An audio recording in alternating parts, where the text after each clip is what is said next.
How to make webhooks on Discord mobile. Hi everyone, I'm here to assist you today without any delay. Let's jump right in. First, open Chrome on your device and search discord.com and log into your account.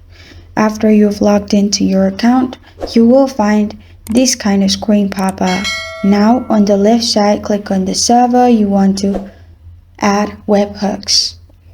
Then click on the server's name at the top. After you click on the server's name at the top, it will expand. You'll find different options. Click on server settings after you click on server settings, on the left side, simply scroll down. You'll find integrations. Click on it. After you click on integrations, here you'll find webhooks. Beside webhooks, you'll find create webhook. Click on create webhook. After you click on create webhook, you can press on new webhook and it will create a new webhook.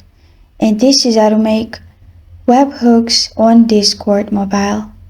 Thank you for joining me today. If this video helps you out, please leave a like and subscribe for more. Got a question or want to suggest a topic? Comment below. Thank you for watching.